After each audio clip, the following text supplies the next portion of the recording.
Good morning all of you. 11th physics के अंतर्गत हम बात कर रहे हैं विमाओं का। और विमाओं के बारे में हमने पिछले स्टडीज़ में ये बताया कि विभिन्न प्रकार की भौतिक राशियों की विमाएं किस प्रकार से निकाली जा सकती है। अब हमारे दिमाग में सबसे बड़ा क्वेश्चन ये आता है कि इन विमाओं का हमारे लाइफ में उपयोग क्या है, हम किस प्रकार से इन विमाओं का यूज़ करते हैं या फिर इसकी आवश्यकता हमको क्यों है। तो चलिए बात करते हैं विमीय विश्लेषण की जो हमारी आवश्यकताएं होती है, या बोला जा सकता है विमीय विश्लेषण के अनुप्रयोग की। तो वास्तव में विमीय विश्लेषण हमारे लाइफ में बहुत इंपॉर्टेंट रखता है, फिजिक्स लाइफ में तो बहुत बहुत इंपॉर्टेंट रखता है। तो कारण क्या है इसके पीछे, उसके अनुप्रयोग क्या है। तो सबसे पहले हम बात करने जा रहे हैं समीकरणों की शुद्धता की जांच। हाँ बिल्कुल सही आपने सुना कि निश्चित तौर पे विमीय विश्लेषण की सहायता से हमारे पास जो भी समीकरण होते हैं उनकी शुद्धता की जांच की जा सकती है कि वो समीकरण सही है अथवा गलत है। तो चलिए देखते हैं हम किस प्रकार से विमीय विश्लेषण की सहायता से समीकरणों की शुद्धता की जांच कर सकते हैं। तो चलिए बात करते हैं कुछ इक्वेशंस की।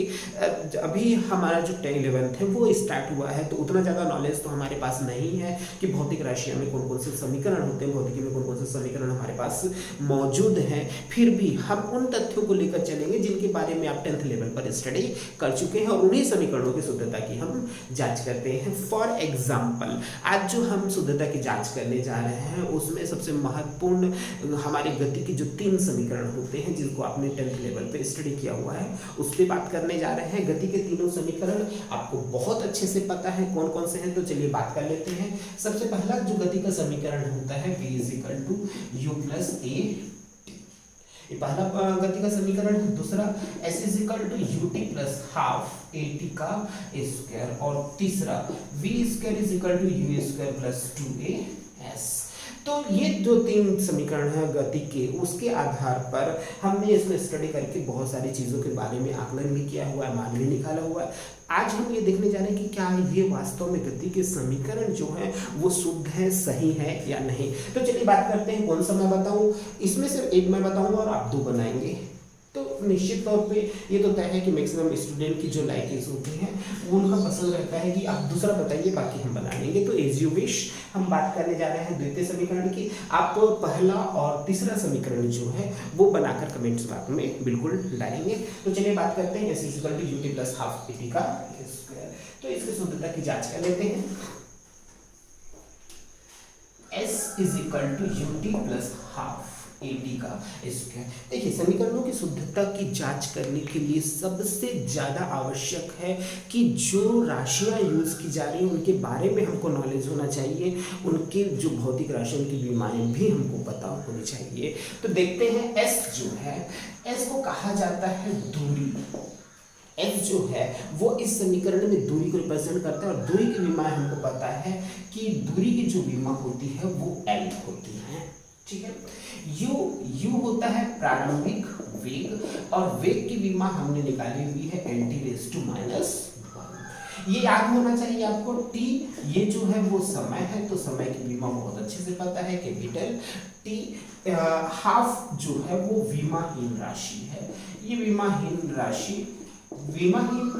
ऐसी राशियां होती हैं जिनकी विमाएं नहीं होती। तो हमारे जो कांस्टेंट होते हैं, 1 2 3 अचर मौजूद होते हैं, वो सारी चीजें विमाहीन के श्रेणी में गिनी जाती हैं, वो विमाहीन होते हैं। तो उस पर भी हम बात करेंगे बाद में। ए जो है वो त्वरण को रिप्रेजेंट करता है। त्वरण का जो विमीय सूत्र होता है nt⁻², तथा t तो हमने लिया हुआ है समय।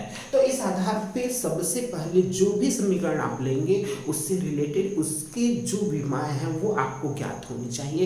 इसलिए मैंने पिछले वीडियो में कहा था कि आप जितना हो सके विमाओं को याद करें। तो चलिए देखते हैं, आगे की बात कर रहे हैं हम। अब हम दोनों पक्षों को देखेंगे। समीकरण की शुद्धता की जांच मतलब पहले समीकरण, पहला पक्ष और दूसरा पक्ष, दोनों पक्ष की जो विमाएं हैं वो अगर एक समान आती हैं तो निश्चित तौर पे जो समीकरण है वो शुद्ध है। तो देखते हैं क्या होगा। s जो हम लेफ्ट हैंड साइड की बात कर रहे हैं, s की विमा, तो s की विमा तो हमें अच्छे से पता है, हमने निकाला हुआ है कैपिटल L। तो लेफ्ट हैंड साइड की विमा तो केवल एक था, s = L। अब देखते हैं कि जो राइट हैंड साइड की विमा है वो इसके इक्विवेलेंट आ रहा है या नहीं। तो राइट हैंड साइड में हमारे पास है ut + ½ at²। इसकी विमा हम निकालने जा रहे हैं, तो इसकी विमाओं का एनालिसिस करेंगे। चलिए देखते हैं यू टी, तो यू की जगह हमारे पास है L T raise to minus one. U की विमा जो है L T raise to minus one, जबकि टी की जो विमा है वो कैपिटल टी है, प्लस हाफ जो है वो विमाहीन राशि है, मतलब उसकी कोई बीमा मौजूद है ही नहीं। तो उस आधार पे ए जो है वो L T raise to minus two into T का स्क्वायर। तो आगे यहाँ पर हम देख लेते हैं, हमारे पास जगह पर्याप्त है।